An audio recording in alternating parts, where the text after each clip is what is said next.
Ahoy hoy, my name is Removal Sanity and today I am previewing Path of the Exile beta for the Xbox One. This is from developer Grinding Gear Games. This preview is 100% my own opinion and I'm not being paid for it. So what is Path of the Exile? Path of the Exile is an ARPG, a free-to-play, might I add, ARPG that's of a similar mould to Diablo. And when I say it's similar mould, basically go around killing waves of enemies and grabbing large amounts of loot. And that is where the similarities end. You see, for Path of the Exiles, the loot owns you, not you own the loot. So what do I mean by that? Well, most loot is there to buff your character's skills and your stats of your chosen character. For instance, you choose a character and that character has a variety of already skills built in which you can level up or get as you further progress. Here the skill system is actually found, bought or traded, which gives it a much wider option for customization. So you don't actually have a set concrete set of skills. Throughout the entire game you can change your skill set whenever or however you wish, find or buy or choose. What it does have is a very large intricate passive system, and this buffs up everything, but it also allows you to customize your character to 9/10 of the degree. Honestly, it's absolutely huge. It's like a star constellation map. Honestly, it's a phenomenal amount in there. But what this does allow you is it does give you a big customization to your character. Now this is a good thing and a bad thing. Yes, you get loads of customization. At any point you can just pick up a brand new skill, go with it and buff it to high heaven. The bad side is you have to be very careful how you build your character. Because of the large amount of passives there, you need to be careful of which passives you choose so that a particular passive will work with a particular set of skills. So for instance, there is a passive there which will do a lot more damage with bows. Well, if you don't have a bow, why have it? It may, however, though, you get down further the line, you want a bow and you basically can buff up that skill.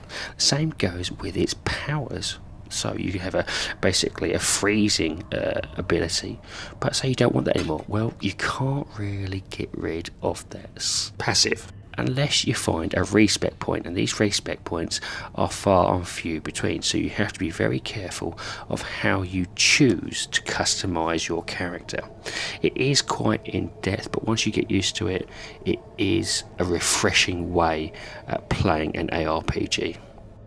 There are 6 character classes, however, because of the large passive skill screen, these act more like blueprints which you can change to suit your style rather than vessels to be filled up. Now the game itself doesn't actually have a currency system, so basically what you do is you swap unwanted loot for fragments of skulls and other bits and bobs.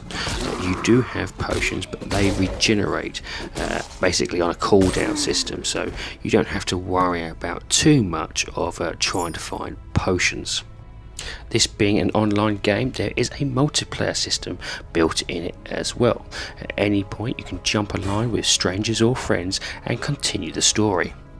Because this is a free-to-play game, there is monetization. Now I know what you're thinking, oh my god, it's going to cost a fortune and it's just going to be awful. No, in fact, Grinding Gears Games has done the perfect monetization. I know, trust me, I wouldn't have thought it. Basically, all the monetization here is regarding character slots and stash space, and basically it also gives you different visual skins. That's it. There's nothing there that's going to enhance, cheat the game in any way, and this has been done really well. In fact, I was playing through the actual beta and I didn't spot anything that was trying to push me to spend any money whatsoever. In fact, it took me quite a bit to try and work out where I could buy stuff with my money. Now, because this is a beta, my view on the gameplay, the sound and the graphics has to be taken with a pinch of salt, as I'm sure certain things will be patched and updated before it actually comes out. The gameplay itself is really fun. I'm actually quite enjoying this, and I'm spending a lot more time than I thought I would. The graphics are quite sharp and quite crisp. I found no frame rate issues or pixelization from this game, even when there was numerous enemies on board or there's numerous people. I would like to see the graphics maybe upgraded, but as I said, that's probably going to happen as it comes out. Who knows? Maybe they'll put in a patch for 4K when the Xbox One X comes out. Fingers crossed. The sound is crisp and clear, and again, it's really good beta. I must admit, it's very polished from what I can tell. Playing this game now for quite a while, I am enjoying it thoroughly, and this is definitely going to be one that I'm going to keep an eye out for. I've only heard really one gripe with the game so far in its beta, and that's to do with your inventory. It does have a Tetris-like inventory, and because this has been ported over from the PC, this doesn't work as quite as well with the the Xbox One's console controls. It is a little bit convoluted and a bit clunky, but I'm sure they will probably patch that as time goes on. I did find it a little bit hard to navigate in some cases, even though it does state, pick this up, put this there.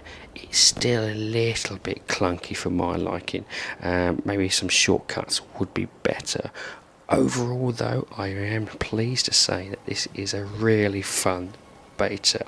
Now what we will do is we will link in the description to the beta so you yourselves can join on. I would recommend you having a go for yourselves and having a look. After all, you might enjoy it. Anyway, ladies and gentlemen, I hope you enjoyed this preview of Path of the Exile. If you do, please give us a like. Thanks again and have a good time gaming.